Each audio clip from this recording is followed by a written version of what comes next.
Hello, everybody. I am Jessamyn, your host today, and welcome to It's Not Your Money, real talk about achieving racial equity in philanthropy.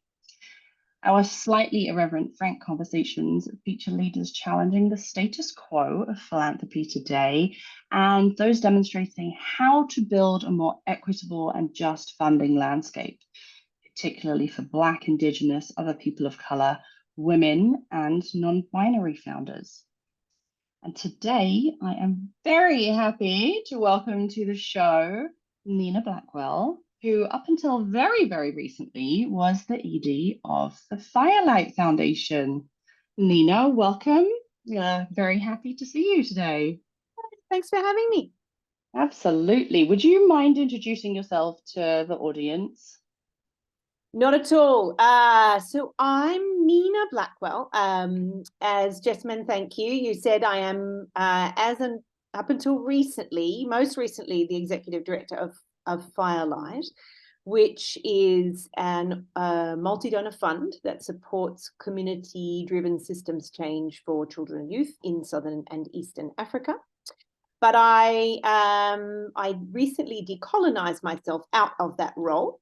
And prior to that, I think my life across multiple disciplines, law, public policy, politics, philanthropy, human rights, was sort of similarly dedicated, I think, to supporting people to access systems of power. So how do people understand sort of systemic power, and how do we access it? How do we help people to access that power? Fantastic. Now, I suppose I should say now with my free time, I actually am doing a little bit of helping foundations and philanthropists and others think about the importance of giving both power and money. And how to do it practically. So how it is possible and practical to do it. And that is exactly what we are going to talk about more today. So listen up, folks, if that sounds interesting or useful to you. But before we go there, so we have our traditional opening question for It's Not Your Money. One of the things that we remind everybody listening through our title, through this opening question, is that when we incorrectly label the money in foundations and donor advised funds as still belonging to the founders of those funds, then we also act like the money and the foundation belong to them, which perpetuates that concentration of power and that white held space. So our words influence who holds power. And my question coming off that for you, Nina, is what shift in language would you like to see us all make that might help us diversify power? Wow. That's a wonderful, wonderful question. Because particularly, I think in development, and what I'm referring to here is the work that Firelight does, and the work that I've done for a number of years now, which is grant making across borders. So when we make grants outside of our domestic borders, but a lot of language. Similarly, when we think about giving within our own borders, it's similarly structured, but particularly vis-a-vis international or global development, it's the language of colonialization. It is language that was born of the colonial relationship between what we might call Western or global North colonizers and the colonized. And unfortunately, there are lots of words that I think I might want to talk about, maybe starting with international development. When we talk about either international or global development, we're explicitly and implicitly describing groups of people who are or underdeveloped. This is an assumption we make when and that we actively reinforce when we use terms like development. And when we assume that there is a state of development that has been determined by those of us who are in the global north, or those of us who are white and Western, we represent developed, and others should aspire to development, or that developed state. And they'll only get there with our help. So let's start with international or global development. That's a term I don't like. Strike.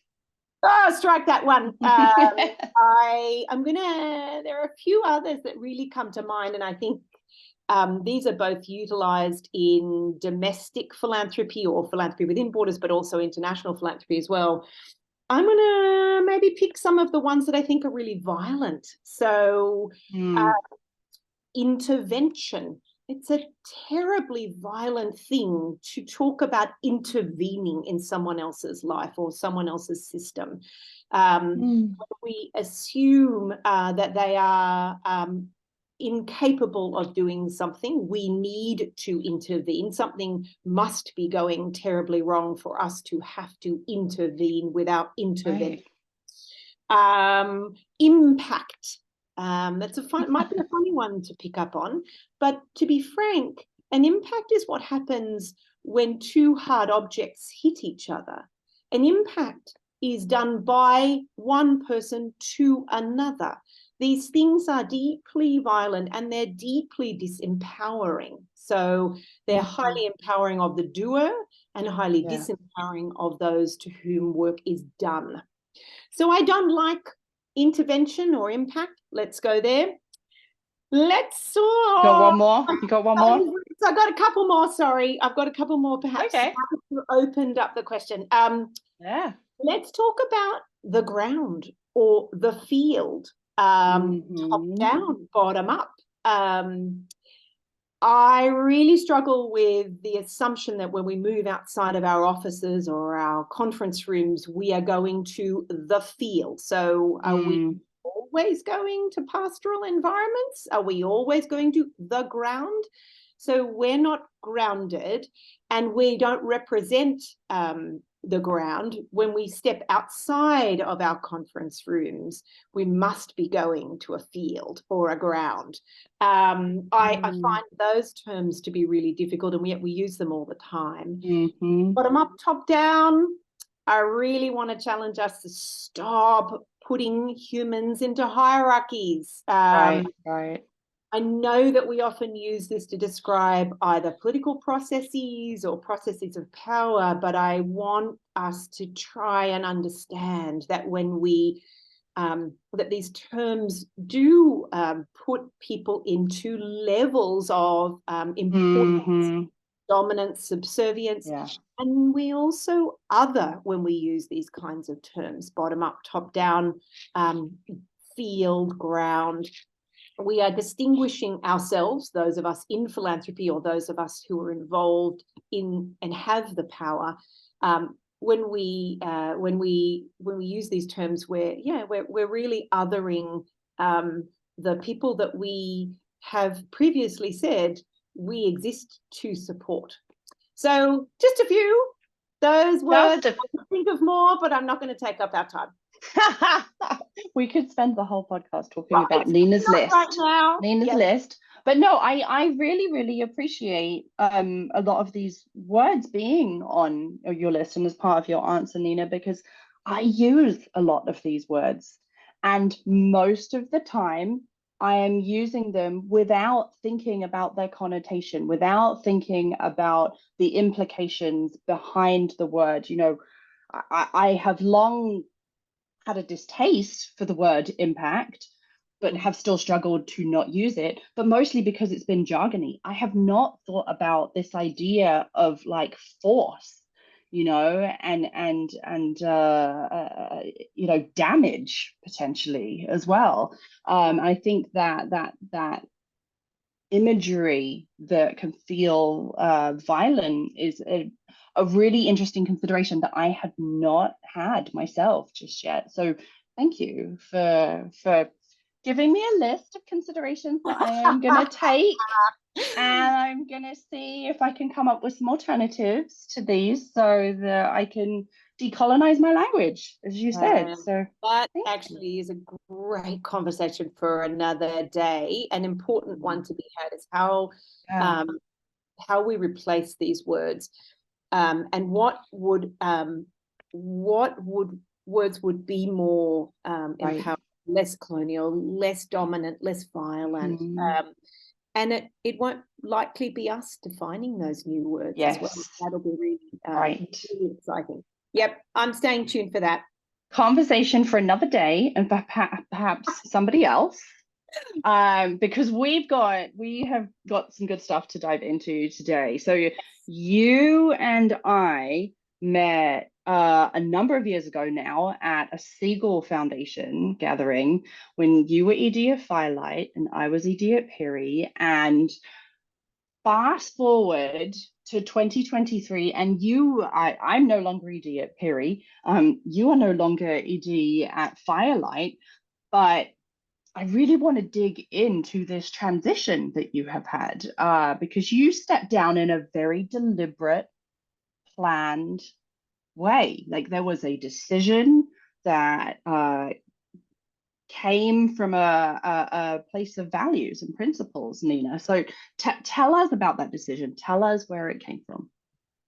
Oh, so you're right. I did step down from the leadership of Firelight. Firelight is, as I said, a multi-donor fund that only funds in Southern and Eastern Africa.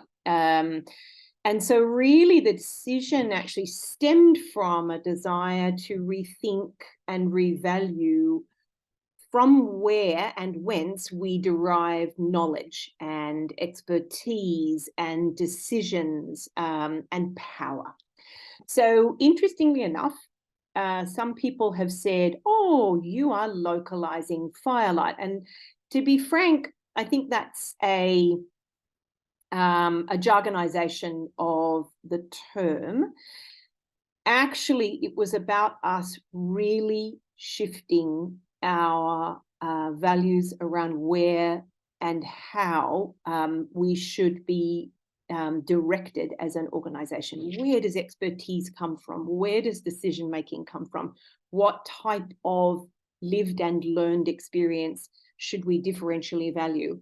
And Mm, because Firelight only funds in Africa, we decided that it should be derived from, by, for Africans. So yeah, it was a wonderful process.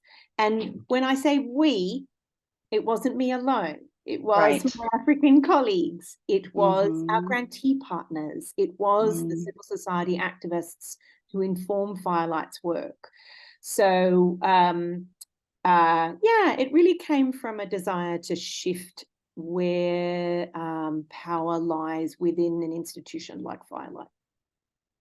amazing. And I love that you've really emphasized this was a group decision. This was a group moving in a direction and saying this is who we want to evolve ourselves as together as Yeah, well. yeah. It was. I mean, one of the lovely things about Firelight is that it did begin as an organization that derived its direction from African communities and African Mm, leaders. And that's not always the case. That right. said, it was a private foundation. It was Yeah. Yeah. founded by and created by a family that made some capital in a Silicon Valley Hmm. IPO. Yeah. And so while they derived a lot of their advice and direction for Firelight from African communities, African families, African leaders, it was still an American institution. And so, Hmm. I appreciate very much that there was always a little bit or a degree of that dynamic present within Firelight, that Mm, it was important to be driven by or important to be directed by the communities, systems, yeah. and stakeholders within them that we was set up, or we set ourselves up to support. That said, for Firelight, we really had become an American institution. We were all American, almost all American staffed. We were certainly all resident in the United States, right. And a very ally-oriented organization, but the balance of our intellect, our experience, our expertise was all global North derived. Right. So it became a process for us of asking communities, asking civil society leaders, asking activists in Southern and Eastern Africa, what would you actually want from an institution like Firelight? And that's where the process sort of really took hold. Amazing. So let's get a little bit, even another layer of specificity there, because you've talked about some of the conversations and the group kind of, being driven by a common understanding of whose perspective was important, who we should be giving power to, or centering in power dynamics. And as you said, at the same time, even though there's this kind of broad agreement that this is the way forward, you were still a very North America centric organization, and based in the US as well. So in practical terms, what were some of the things that you had to do to prepare your organization for this shift? I think the most exciting sort of genesis of all of it was the ability to ask the communities that Firelight funds and those that we don't fund, and activists within those communities, be they formalized activists or informal activists, but ask them, what would do you want an institution like Firelight to continue to exist? Does it support you? Do we actually have merit or meaning in your lives and your systems? Do you need an institution that works to transition global North capital in support of your work? And if you don't need that institution, okay, let us think about how we get out of your way. But if you do want an institution like that, what should it look like? And so, I think that was really exciting for us as an organization.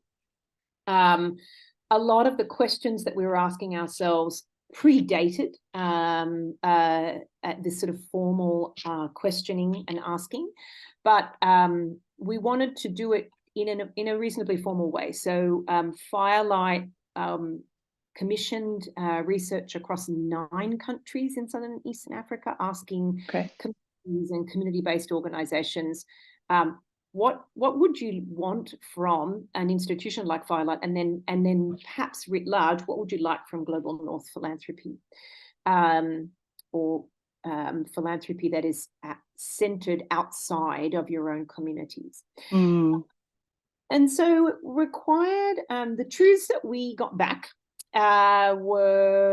really required us to think differently, not only about what we did as an organization, how Firelight worked, but how we were structured. And so we really went into a deeper process of embracing community-driven systems change at Firelight. So shifting all of our grant-making practices, beginning with communities, asking them where they felt that they wanted to shift systems for children and youth, asking them how they wanted to shift those systems, asking them what support they would like in shifting systems. And that changed all of our grant making. Super exciting, really profound, and really doable. So honestly, if any of anyone who's sort of watching, listening to this, who's interested in sort of thinking about that, Firelight has a series of tools on their website for anyone interested in thinking about how to shift Mm-hmm. all of your or any of your grant making practices. And that's, we sort of went through where we decided we would fund, what we would fund, how we would fund, what does learning and evaluation look like, what do sites visits look like, what does systems change look like for communities, what should a grant application form look like, or grant application process look like. Really exciting. On the other side of it, for us, it was about thinking about how the organization was structured. And that was then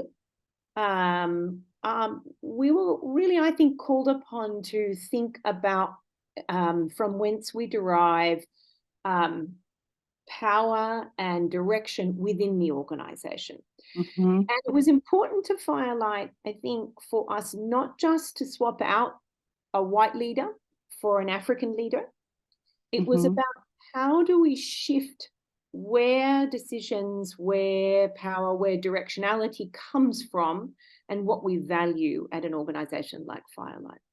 So we made a commitment to shifting not only the those who held power at Firelight, but shifting from whence we derive all of our expertise. So Firelight went from majority non-African staffed and governed institution to an African staffed and governed, super majority African staffed and governed institution.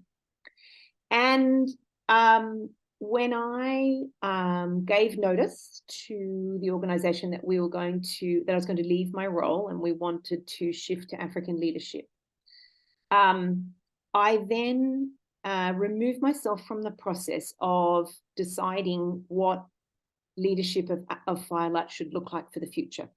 And it was this new African majority staff and African majority governance board that was then supported to decide what does leadership look like.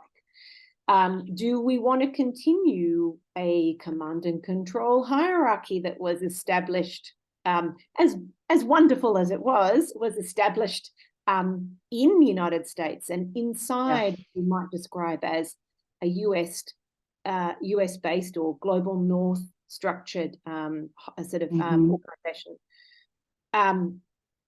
What did our African colleagues and our African board members believe was the right type of structure and were the right type of systems for a newly led African organization? And so it took 3 years for us. It need not take 3 years for other institutions. But for us, it was really exciting. It didn't feel too long and it didn't feel too short. It felt like a good amount of time to really almost sort of deconstruct a Global North institution and support its reconstruction by, for, and from Africa. Wow. First of all, because I actually did not know that the leadership transition, I mean, one way to put it is kind of like that it wasn't the main event, right? This is kind of the culmination, as you said, of 3 years of deconstructing a North America, global North centric organization, creating it, as you said, as a supermajority African staffed, African governed organization. And really your transition is kind of the one of the last pieces of the puzzle. One of the last bits, absolutely. The superficiality, no. No, but that's actually fascinating, because I think a lot of people might be tempted, and I think I've seen this in a lot of organizations, tempted to start with, bringing in a leader of color or a leader from the region that they fund in. And that is the first major commitment to this direction. And what we often see is that individual is not set up for success because the rest of the organization is still in the practice and the habit, understandably, of our white dominant culture, of our global north, or, North America centric or Northern European centric way of doing business. And what I'm hearing from you is you can do this step by step, but in a way that is way more thorough and actually sets up the leadership transition for being wildly more successful and having to do so much less, I would imagine, so much less just really, really hard, like paving the way work, really resetting the foundation of an organization, which is so difficult to do as one person. Yeah, and I think it also is important for us to, it's important in these sorts of systems to recognize that leadership is so important. And yet, I think in highly functioning organizations, it's not the only thing. And Right. so both sort of for Firelight, it was about how do we derive all of the organization's power, intelligence, meaning, decision-making, definition. How do we derive all of that from Africa by Africans? And then the leadership will follow that. I think it's also was also really important for us to make sure that not just the derivation of all of those things, but the expression of all of those things were not defined by somebody like me, who was not born and raised in Eastern Africa. And so how does the organization choose both its leadership, but also organizational structures that will be the most effective and most germane to the people working in it and the work that the organization wants to do in Southern Eastern Africa? Yes. To help, if it helps anyone who's listening, I promise we are writing up. So please stay tuned just for some practical. No, it might sound overwhelming to anyone who's listening. Goodness gracious, I've got to change everything. I've got to deconstruct everything. And yet I would say yes, and not always. And if you really do want to, we are promise going to have some helpful hints and tips and the story of what we did if others are sort of wanting to follow that lead. Well, and I think to your point as well, the right amount of time for Firelight was 3 years. The right amount of time for another foundation could be a lot longer than that. Like, these are steps that often have to build off of each other. But the point here is that they can start small.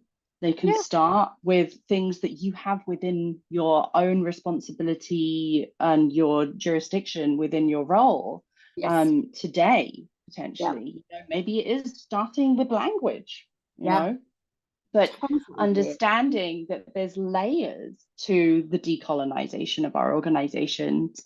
And some of those layers we can act on today, and some of them are going to need some momentum, and we can save them for later. You're exactly right. And it also, it's entirely possible to begin and move far forward in a lot of these processes with the power that we have. And I think that's absolutely critical. I think the other thing to sort of call out is, yes, we need to really understand the power structures that exist within our own institutions right now, be those global north, command and control, be those be those very white dominant, be any of those power systems, be they neo-colonial. But we need to really give up a lot of that power. But it doesn't mean we all have to get out as well. Right. Yes, because what's really interesting, and indeed it was incredibly important for me as a white Australian to get out of the leadership of an institution that only funds in Southern Eastern Africa. And yet a number of my colleagues and a number of civil society activists challenged me not to get out of the sector entirely, right, because I have inappropriate amounts of power in our systems. And so they challenged me to, while leaving the leadership of Firelight might be the right thing to do, I shouldn't leave these systems or these structures for our non-white colleagues to shift all on their own. Systems and structures that were built by those of us who were born and raised in the global north or in Western normative environments, in the United States, in the United Kingdom, in Europe, in Australia. These systems and structures were built by us and they benefit us. And so can we be allies, or as one brilliant Camelback colleague once called, be partners in crime, helping to shift those systems, recognizing that we have the power and responsibility to do so.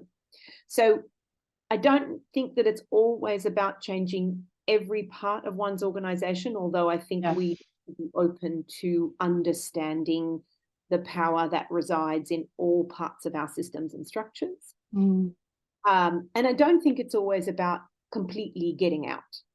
Again, I think we need to be open to some of those questions, but by the same token, it's really exciting to have activists within institutions who can question and change and push, and be part of a sort of a transition of power process.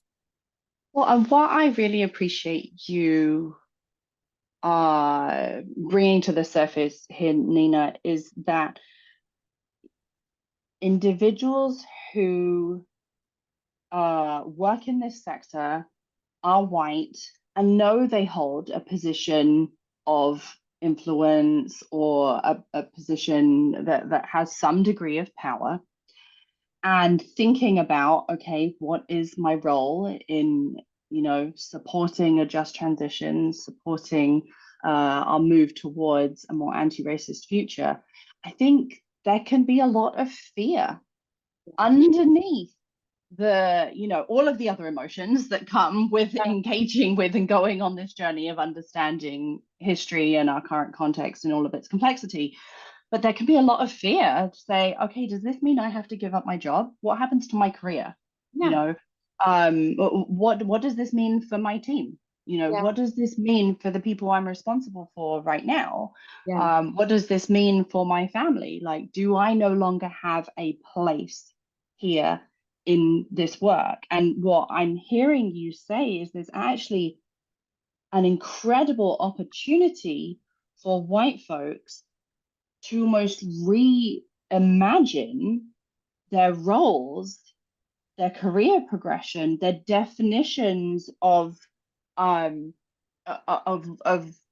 what responsibilities they can hold, the job descriptions that they hold as well, and this idea of like really diving into what does it look like to appropriately wield power. What does it look like to do that in service of those who have historically and currently are being marginalized still?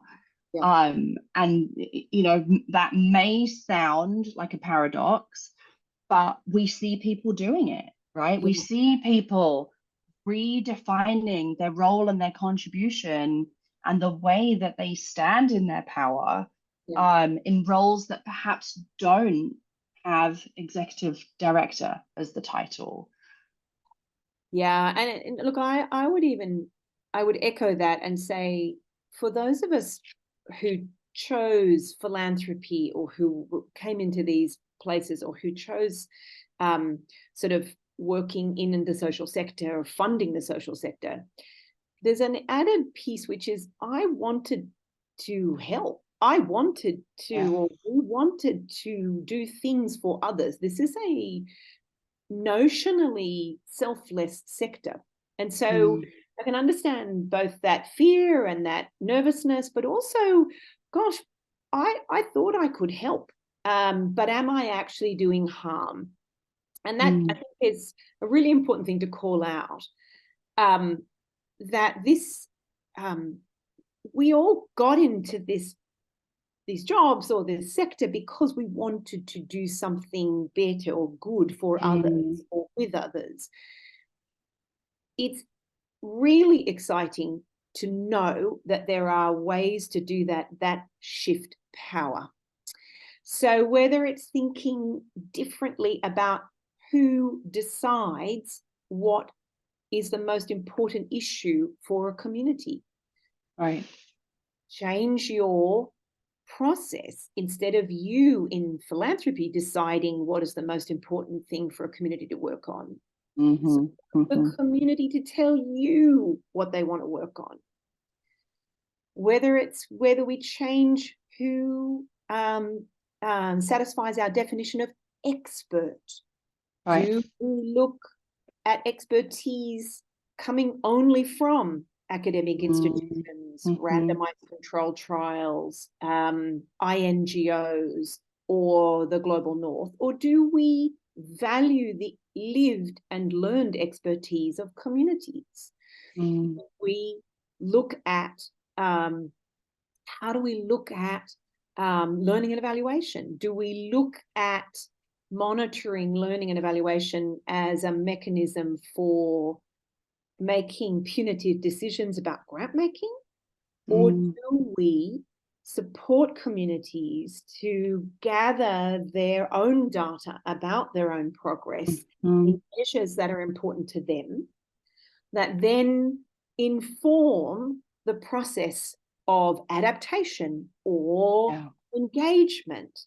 There are so many profound ways in which we, in philanthropy, in nonprofits, can think and do totally differently that shifts the balance of power.